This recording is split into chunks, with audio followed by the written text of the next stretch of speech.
Why did he do like All right, this? so Why did he today we're flee? going to focus in on a specific incident, a really quite tragic one out of Santa Monica. Yeah, it's a tough story. We've got the details here concerning a fatal dog attack. Exactly. A pit bull attack on a poodle named Dublin. And our aim, really, is just to unpack the key facts. What happened, the immediate aftermath, see what stands out. Right. Based on the information we have, piecing together that sequence and, well, the human impact, too. Okay, so let's set the scene. It happened last Friday, correct? Around 5:30 in the evening. That's right. Busy street in Santa Monica, so, lots of people likely around. And the victim was Dublin, this poodle. His owners, Alyssa Kaluge and Christopher Dietrich, they clearly loved him deeply. They had a nickname for him, our little raccoon.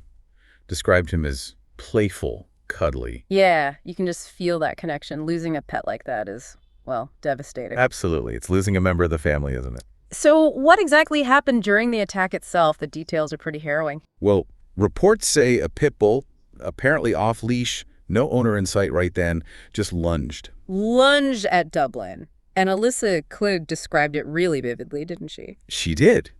She said the pit bull picked him up off the ground and sunk his teeth into him in an extremely violent way. Just brutal. And Christopher, the other owner, he actually got bitten himself. Yeah, trying to intervene, trying to protect Dublin. It shows how chaotic and sudden it must have been. And then what really stands out is the reaction of the pit bull's owner. Right. This is quite shocking. Apparently, the owner grabbed the pit bull and just left the scene. Fled, without offering help or taking any responsibility. That's what's reported.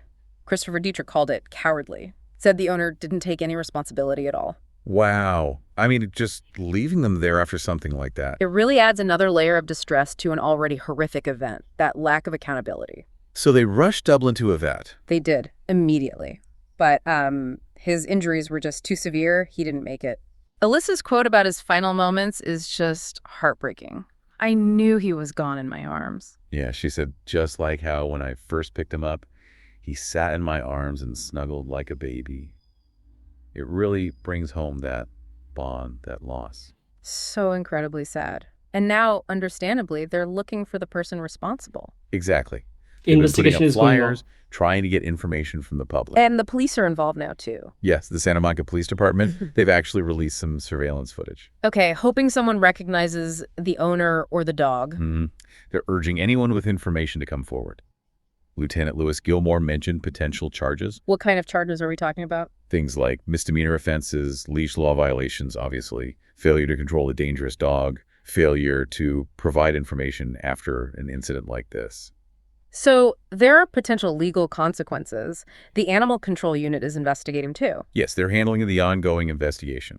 Charges could definitely be filed if they identify and locate the owner. But it sounds like, for the owners, it's not just about legal justice. Christopher Dietrich said something quite poignant. He did. He said, but we need someone to look us in the eyes and say, I messed up. That's the very least he can do. Yeah. It's about acknowledgement, isn't it? Owning up to it. Exactly. That human element of just acknowledging the harm caused. Sometimes that's almost as important as the formal process. So wrapping this up, this whole incident, it's just a stark reminder, really. It is about the responsibilities of pet ownership, especially certain breeds, perhaps, and just basic conduct in public. And the sheer emotional toll when things go wrong. The owner fleeing. The loss of Dublin. And it raises broader questions, too, about public safety, animal control laws. Are they adequate? How do we prevent this? Right. It's not just one isolated tragedy. It connects to bigger concerns. So, as we finish this deep dive, it really leaves you thinking about, well, the whole ecosystem of living with pets in a community, our duties to each other and to the animals. What does responsible ownership truly look like day to day? Something to consider beyond just this sad story. A very important Thanks. takeaway.